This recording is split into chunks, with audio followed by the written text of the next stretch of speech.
City and in the territory on west, there's just one way to handle the killers and the spoilers, and that's with a U.S. Marshal on the spell of Gunsmoke.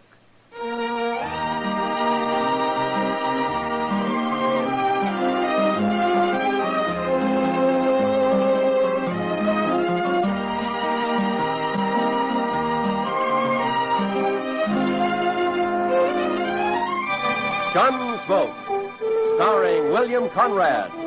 The transcribed story of the violence that moved west with young America. The story of a man who moved with it. Matt Dillon, United States Marshal.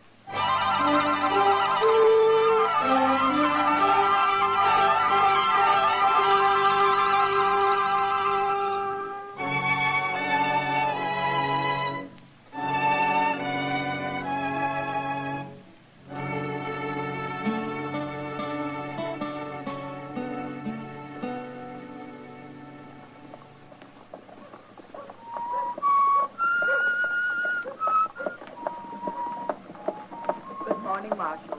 Good morning, ma'am.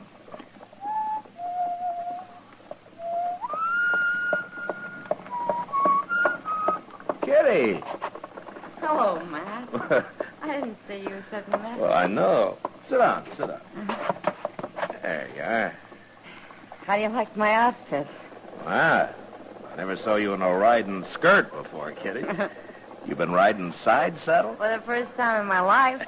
At least I know how to do it now, in case I'm ever called on to be a lady. Well, I know ladies who don't always ride side saddle. Sure. Like that female wildcat down in the Panhandle you told me about. What's her name? Oh, Bellstar? I bet she never rides side saddle. Oh, Bellstar's a lady, though. And everybody treats her like one.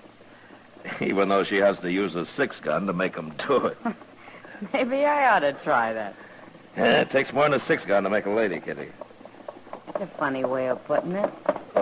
Well, that isn't what I meant. Dillon? Hello, Miss Kitty. How are you, Chester? Hey, I just come to Longhorn there, Mr. Dillon. What, trouble, Chester? Not yet, but there's going to be as soon as Art Long gets to town. Art Long? Well, he's always been a peaceful man. Isn't he one of those nesters out near Sam Baxton's ranch? That's him. But it's another one of them nesters that's talking up trouble. A fellow named Hoffer. He's saying he's going to shoot Art Long on sight. Well, is he drunk, Chester? Yes, sir, some. Armed? He's got the biggest old cavalry pistol you ever saw stuck right in his belt. Real farmer style. Well, that may be true, Kitty, but those horse pistols go off sometimes. Well, bye later, Matt. Yeah, I will if I can, Kitty. So long.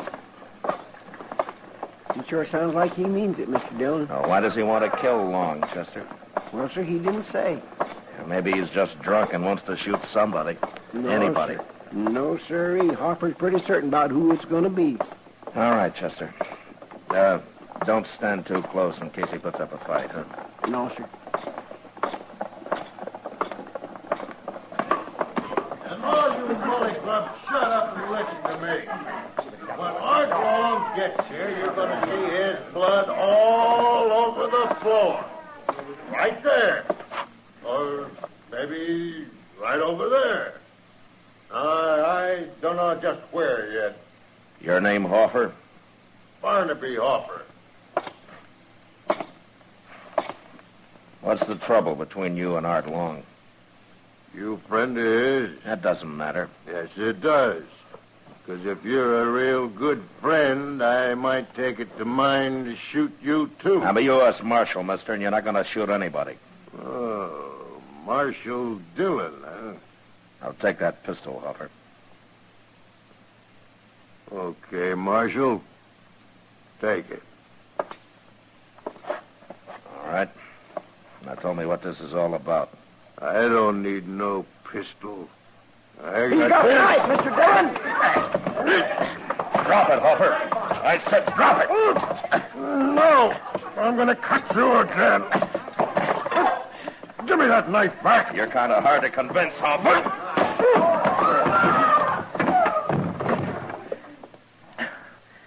Did he cut you bad, Mr. Dillon? Oh, he opened up my arm a little bit, Chester.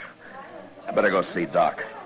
You throw him in jail. Yes, sir, I sure will.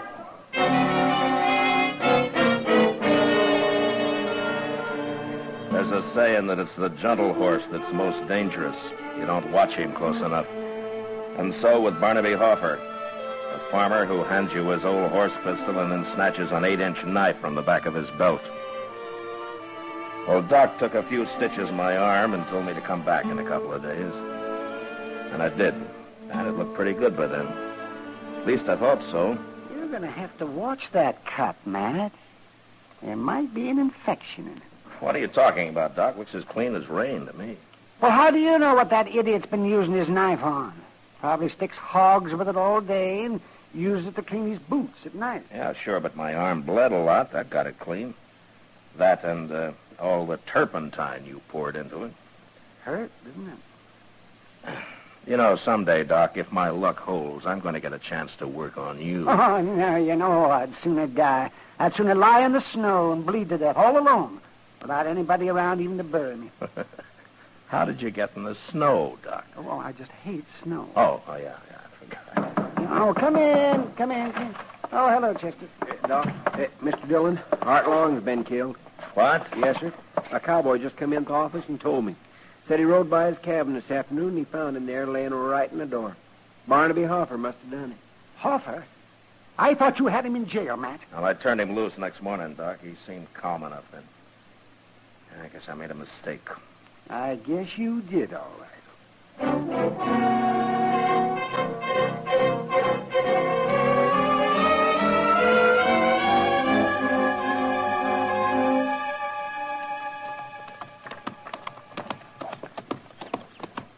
Maybe we shouldn't have stopped to bury Art Long. Hoffer may be a long way from here by now. Oh, we couldn't leave him lying there, Chester. No, sir, I guess not.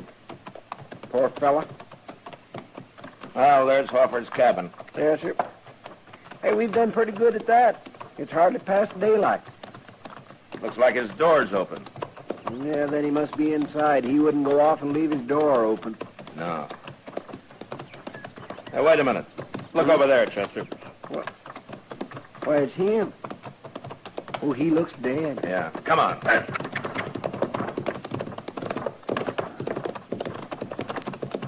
Oh.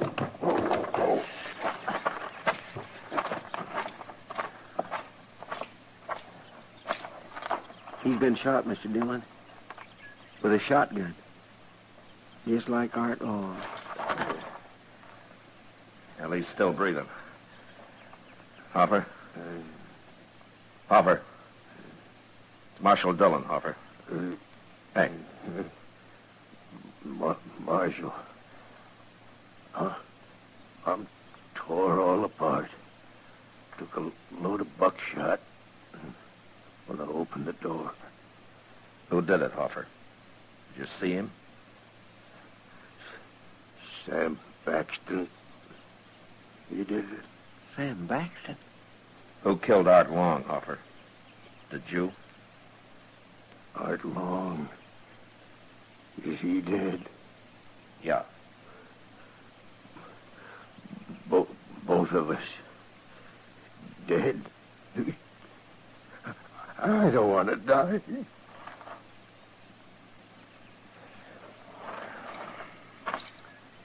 It's a wonder he lived this long. Gosh, Mr. Dillon, I just can't believe Sam Baxton done this. Why? Just because Baxton's a big rancher and pretty respectable? He's also a mean old devil. And these men are nesters. Come on, let's go find him, Chester.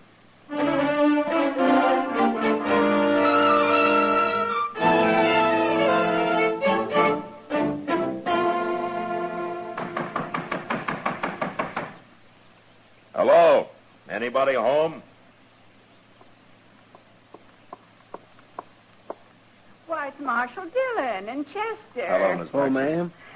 Well, don't stand around out there. Come on in and sit a while. Thank you, ma'am. I got 2 pots of coffee on the stove. Well, we don't want to bother you now, Miss Baxton. Bother. Why, I love company.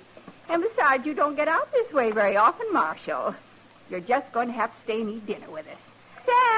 Sam, we got company.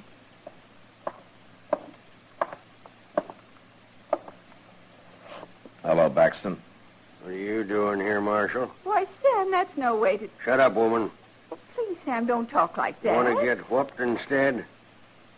Well, do you? No, Sam.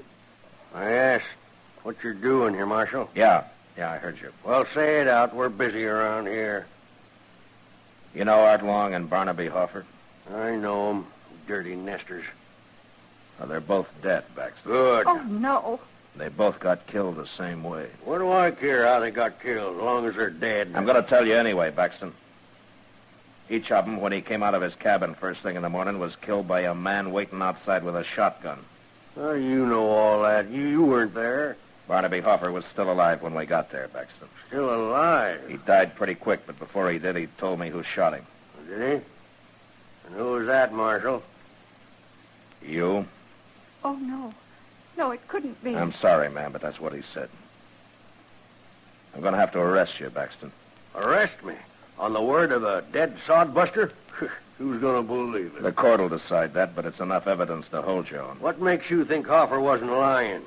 He knew he was going to die, and it was his last chance to get me in trouble. That's what happened. You'll get a trial, Baxton. You can defend yourself there. Right now, you're going to jail.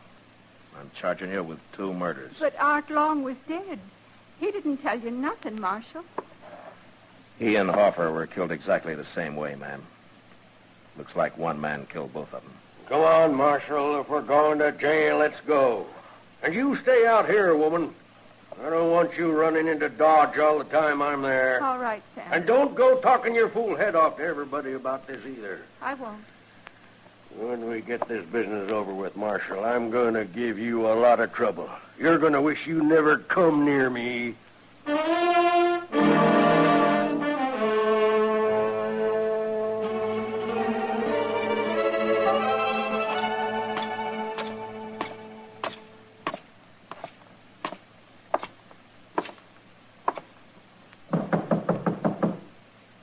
Come in. Be with you in a minute, Matt. As soon as I get Kitty fixed up here. Oh, Matt. Kitty. What's that, a black eye? What happened? It's none of your business. How's your arm, Matt? His arm's all right, Kitty. Just comes up here to bother me. Somebody's got to keep you from sleeping all day, Doc. Oh, don't forget I'm making pretty good money off that cut of yours. Yeah, Kitty. Thanks, Doc. Matt, has Sam Baxton confessed yet? No, I've spent 2 days trying to get him to, but he won't admit a thing. Well, if he does hang, there won't be many tears shed around here. Yeah, there's Ms. Baxton, Kitty. For some reason, she really loves him. Oh, that poor woman. I've seen how he treats her. Too bad she hasn't got a son to stand up for her. Some kid about 8 feet tall. Well, he'd be about 8 feet tall if he was Sam Baxton's. Well, that man's tall as a tree. Is he still wearing that white hat of his? Yeah, the only time he takes it off is when he sleeps, Kitty. Then he puts it over his face. Must be like sleeping under a horse blanket. No wonder he's so ornery all the time. Oh, come in. Well, come on in, friend. Fellow downstairs told me I could find the marshal up here. What can I do for you, mister? Well, I never been in Dodge City before, Marshal. I ain't even been in Kansas very long. I'm riding south. I got tired of that cold up north. Why, you're welcome here. I'm going on south. Well, what I come to tell you was there's a little creek runs out of Arkansas about 20 miles from here. Fellow told me it's called Ginger Creek. Yeah, that's up near Sam Baxton's ranch, man. That's on his ranch, according to him. What about Ginger Creek, mister? Some fellow's got a little cabin there with a corral out in back. I don't know his name. Now, that'd be Jim Fowler. He's been homesteading there for about a year. No more he ain't. Now, what do you mean? I buried him myself early this morning. I come by and found him laying in the door of his cabin. He was dead, but still bleeding. Somebody's tore him plumb in two with a shotgun.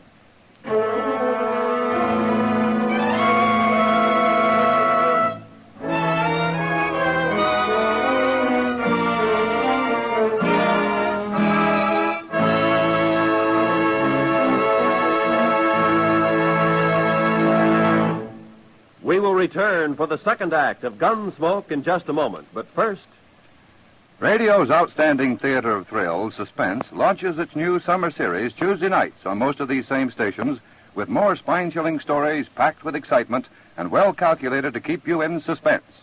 This Tuesday, Here the Earth is Made of Glass, in which a man experiments with crime on a scientific basis. Suspense now Tuesday nights at the Star's address. Don't miss it. Now, the second act of Gunsmoke.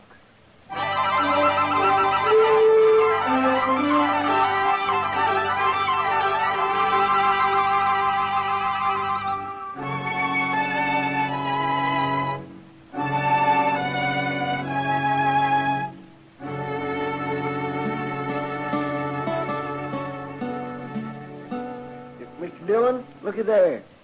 What is it, Chester? Out there in the street. It's Miss Baxton. Huh? She's coming a buggy. News travels fast, doesn't it? You going to turn old Sam Baxton loose? Well, I don't have much to hold him on now, Chester. No, sir. Not with him right here in jail when that last fellow was killed the same way as Art Long and Hoffer.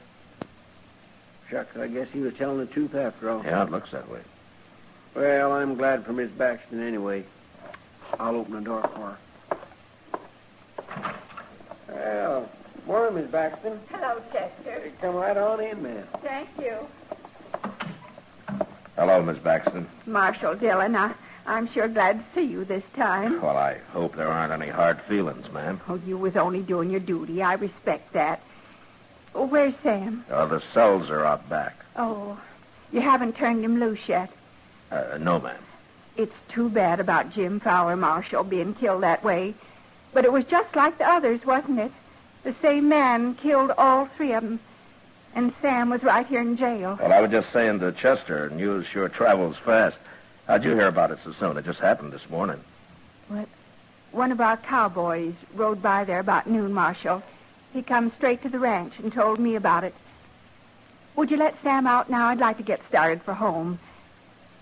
I'm sorry, Miss Baxton, but I'm going to have to hold him for a while yet. But why, Marshal? What for? Well, Mr. Dillon, a few minutes ago you said yourself... I said that he wasn't clear of this yet, Chester. You don't listen very close, Chester. No, sir, I sure don't. Marshal, you said that whoever killed Hoffer killed Art Long, since they was both shot the very same way. Well, I know I did, ma'am, but I've been thinking a lot about it, and I'm just not sure yet. Even with the same thing happening again this morning? Well, I got to admit that does make a difference, all right. I suppose if one more man got killed like that, I wouldn't have any case at all against your husband. But the way things are now, I got to hold him, ma'am. I'm sorry about it. Well, it's like I said, Marshal. You got to do your duty. Yes, ma'am. If there's anything I can do for you, Miss Baxton. Thank you, Marshal, but I'm all right. Can I see Sam before I start back? Of course, ma'am. He's right through that door. I can't stay long. Chester. You been up on Ginger Creek since I have. Yes, sir.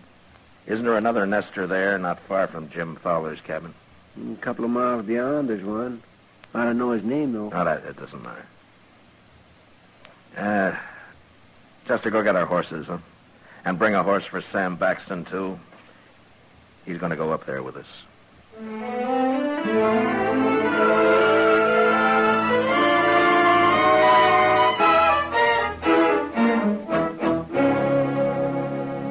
I don't know what you're up to, Marshal, but I'd rather be in jail than spending the night in this place. It's a nice little cabin he's got here, Baxton. Yeah, you improved it some when you sent him into Dodge for the night. It's almost daylight, Mr. Dillon. Okay, Chester. Well, I'm going to build a fire now and let whoever's waiting outside think his victim's just got up. What makes you think he'll be there this morning, Marshal? But if he isn't, we'll stay here till he does come. Mr. Dillon, you want me to pull the door open when you're ready? I'll tell you when, Chester. And after he gets off a couple of blasts with that shotgun, we'll go out and try to take him alive. All right, Baxton, you get over there with Chester. And I'll try to get this thing started.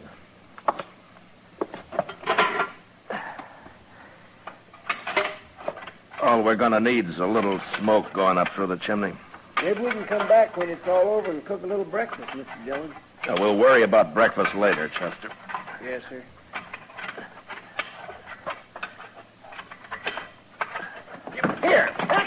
Stop that. What? Wait, he's got my gun, Mr. Dillon. You're standing in my way, Chester. Move! Oh, he got outside. Come on. Drop that gun, Baxton. I got him, Marshal. I hit him both times. Drop it, I said. All right. I was only helping out, Marshal. Look, he's laying right out there. Oh, gosh, I'm sorry, Mr. Dillon. I never thought he'd try nothing like that. Walk ahead of me, Baxton. Oh, sure.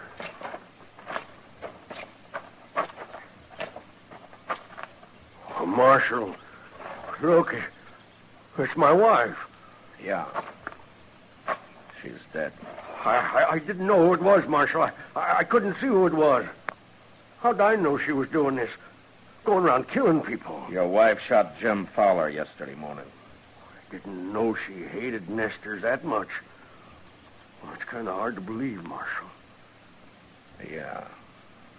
But I guess you never know about a woman. Well, I can tell you about her, Baxton. Fowler's the only man she killed, and she didn't kill Fowler because she hated him. She did it because she loved you. What are you talking about? She was trying to cover up for you. Oh, wait a And minute. she almost did it, too. She almost kept you from hanging. So she claimed one of your cowhands saw Fowler's body when I knew he'd already been buried. I had all the evidence I needed on her right then, Baxton.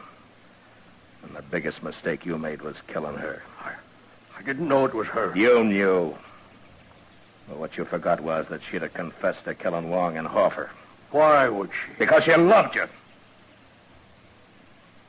Besides, she couldn't have been punished anymore for killing 3 men than for killing 1. You got it all figured out, ain't you, Marshal? Yeah, everything. Everything except how she could love a man like you. But then it's like you say. You never know about a woman.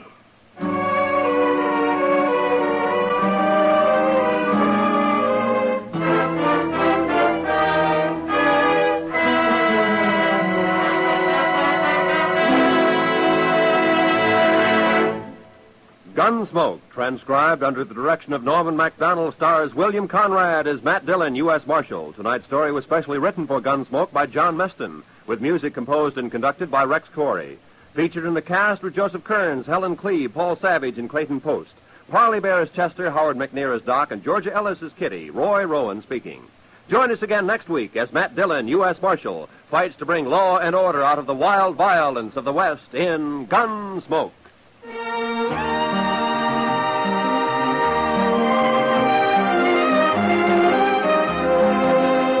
Gene Autry stops a lynching of an innocent man and tracks down the real killer on tomorrow's Gene Autry Show. There's time out for Melody on Melody Ranch, too, as Gene sings Down Yonder, Blue Canadian Rockies, and other Western hits. CBS Radio presents the adventure and melody of the Gene Autry Show every Sunday on most of these same stations. Be listening tomorrow.